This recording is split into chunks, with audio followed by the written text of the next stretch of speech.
all of you Reasonable Wrestling fans. I am Thomas Wolfe, and just the other day, I ate 13 raisins. Why? That would be a question. Just like the one I have this week. Well, not just like the one I have this week, because this one's more wrestling related. Vaguely. My question is, out of Dean Ambrose, Kurt Angle, Finlay, Nakamura, Asuka, Nathan Jones, Steve Blackman, Ken Shamrock, Mark Henry, and Vader, which two would you pick to protect you from the others trying to kill you? What a great question. Oh, man. But the answer is too simple. Too simple. Because we're picking two people. Get it? Alright. My first pick is Dave Finlay. Finlay, whatever you want to call him. He's a tough son of a bitch. You know, he grew up in a very, very rough place to grow up, and that's Ireland, when the IRA was all over the place trying to keep civil rights movements down. And let's be honest, they were not afraid of being extremely violent.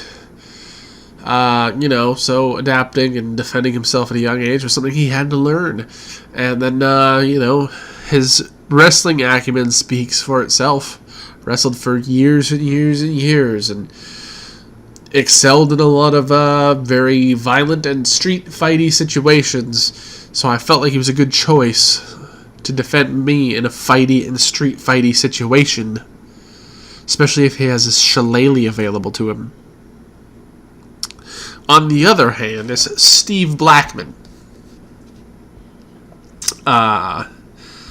who essentially I picked because he's a survivor. He caught malaria and dysentery at the same time and managed to come back and have I'm not going to go out straight up and say super successful run, but if you count the hardcore division, a great run in WWE after spending 2 years being completely bedridden from malaria and dysentery. Two diseases that on their own usually kill somebody. And he survived both simultaneously. And on his road to recovery, he studied Eskrima, Bueller, Tenaglia, a martial arts that puts a lot of emphasis on handheld weapons, anything from sticks, bladed weapons, and improvising weapons. So, in a life or death situation, I feel like out of all the 10 guys given to me, Steve Blackman is going to be the guy who's going to be able to pick up a rock and a twig from a tree and somehow use it to kill everybody else, or at least deflect everybody else, while Finlay runs around with like a madman with a shillelagh. I don't know. I feel like maybe the other 8 guys are just going to be too scared. But yeah, no knock on the other 8 guys, because they all have their own great things, But it's Finlay and Steve Blackman. And this is weird because this is the most credit I've ever actually given Steve Blackman. So that being said, I don't want to ever have to be put in this situation where any one, let alone 8 of these guys are trying to kill me.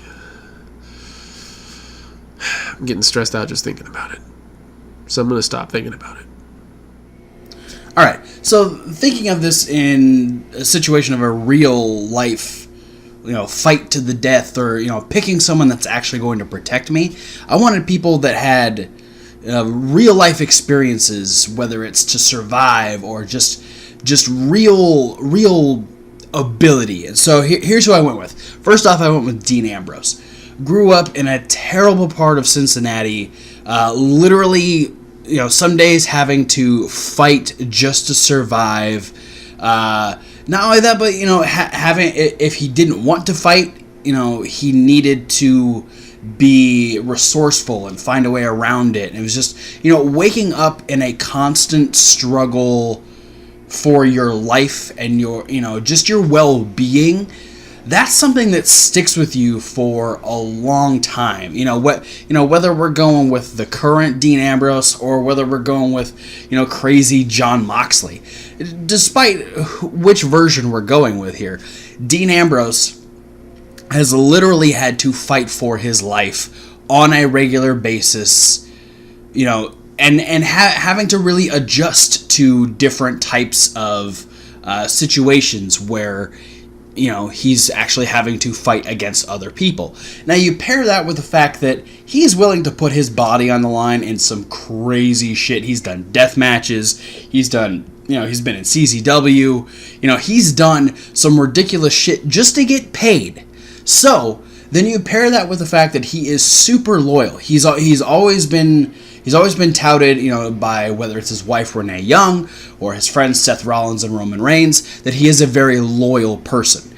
So that's the type of person that I want. If he is sworn to protect me, I want someone who has grown up having to fight and is willing to put his body through all kinds of shit just to get that done. Plus, he's resilient. It was hard for me not to pick Dean Ambrose. He's unpredictable. He has a lot going for him that I don't think a lot of people on this list would be ready for. On the other side of that, I decided to go with a little bit of muscle to back me up, or maybe a lot of muscle. I went with Mark Henry.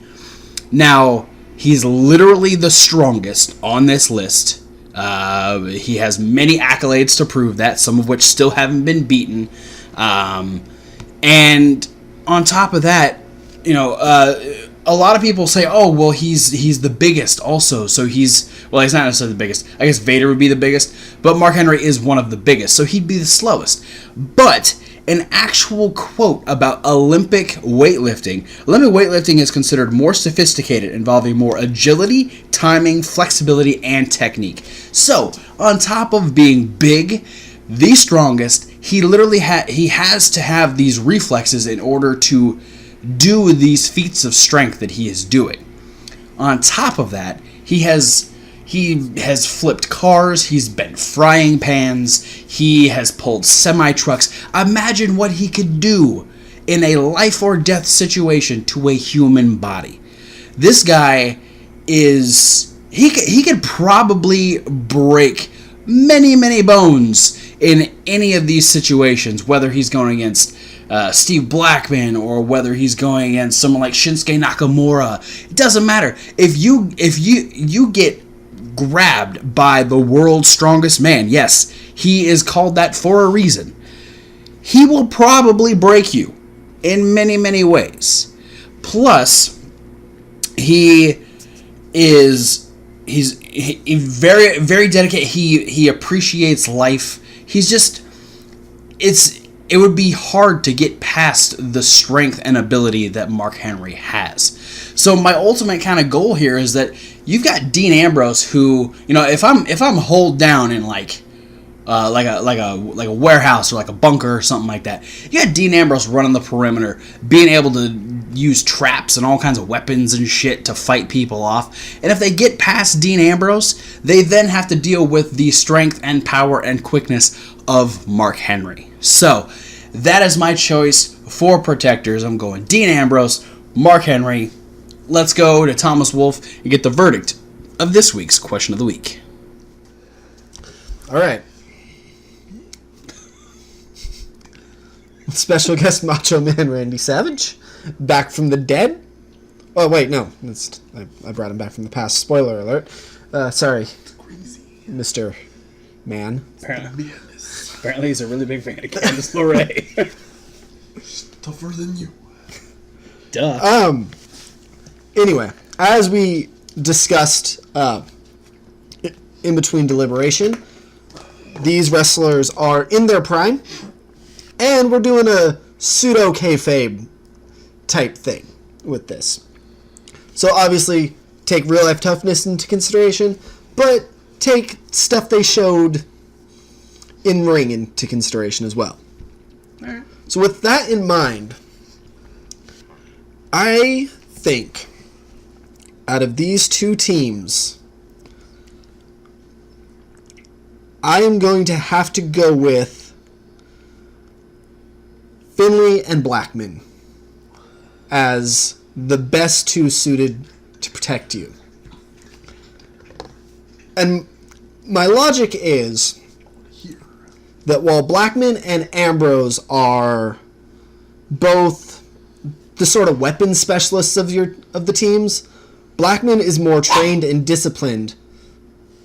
I think you just hit a dog. I'm sorry, do you disagree? Okay, make your argument then. That's what I thought.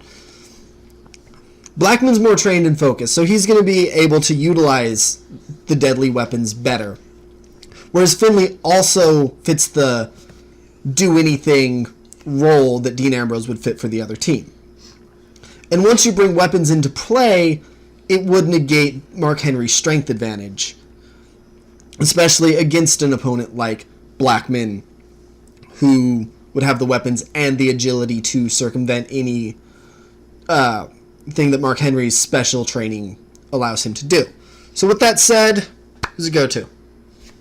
Macho Man. Macho Man. Yeah. Oh my God! It's been Kevin Hart the whole time. Swear. You guys are stupid. Right? I was totally convinced, Bamboozled again. even though that's my bandana and my set of sunglasses. Man, I was sold. Whew. I would have gotten away with it too if it wasn't for you. But, okay. Kids. But here's the thing. We've been gone for 2 weeks. Oh no. Yep. Oh no. 2 questions? Yep. Oh, Two no. bonus round questions. Shit. Number one. You're gonna tell them? Yeah. Okay. Yeah, it's happening right now. You guys got to answer them right now. Oh, Jesus. Oh All right. no. On the spot. Let's go. Number one. How was your day? Good. It was alright.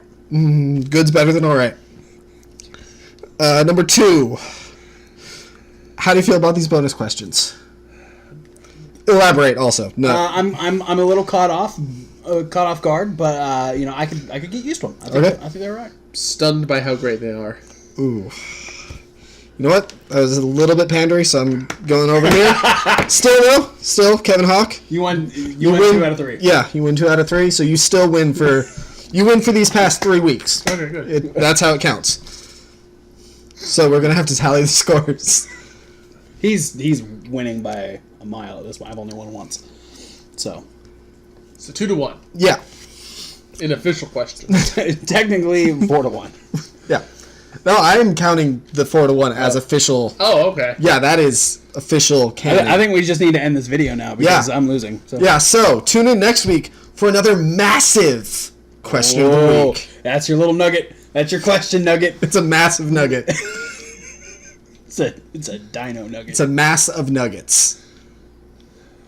It's Chicken nuggets? It's at least a 10 piece. Maybe.